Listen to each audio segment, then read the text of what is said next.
শিক্ষার্থীরা, আজকে আমি তোমাদের নবম এবং দশম শ্রেণীর লগারিদমের মান নির্ণয় ক্যালকুলেটরের সাহায্যে খুব দ্রুত কীভাবে মান নির্ণয় করা যায় সেটা আমরা দেখাবো।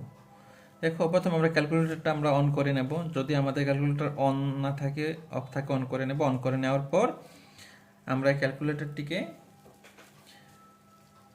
দেখো সামনে নিয়ে আসবো। এখন দেখো, প্রথমে লগ উপরে কত আসছে 81 ভাগ, তারপর আবার লগ লিখবো, তারপর হচ্ছে √3, তারপর সমান সমান চাপবো। অর্থাৎ লগ 81 ডিভাইডেড বাই লগ 3, অর্থাৎ দুটোটা সংখ্যার শুরুতে আমরা লগ লিখবো আর মাঝখানে ভাগচিহ্ন দেব। তাহলে যে মানটা আসে এটাই আমার অ্যান্সার, অর্থাৎ 8। তারপরে দেখো, এই লগ ব্র্যাকেট দেব একাধিক সংখ্যা থাকলে। ঘনমূল আছে আমার, দেখো শিফট দিয়ে ঘনমূলটা নিয়ে আসবো 7 ইন্টু, শুধু বর্গমূল দিয়ে 7 ক্লোজ ব্র্যাকেট দিব, তারপরে ভাগ, তারপরে আবার লগ লিখবো, আবার 7 লিখবো। অর্থাৎ উপরে সবটার জন্য একবার লগ লিখবো, আবার নিচেরটার জন্য লগ লিখবো। এখন দেখো, এটা আমার বিশাল বড় একটা সংখ্যা চলে আসছে দশমিকের। আমরা সেটাকে ভগ্নাংশে নিয়ে যাব। ভগ্নাংশের বাটন হলো এবিসি, যেটা এটা হলো ভগ্নাংশের বাটন। তাহলে আমার 5/6, উপরে 5 নিচে হলো 6 চলে আসলো।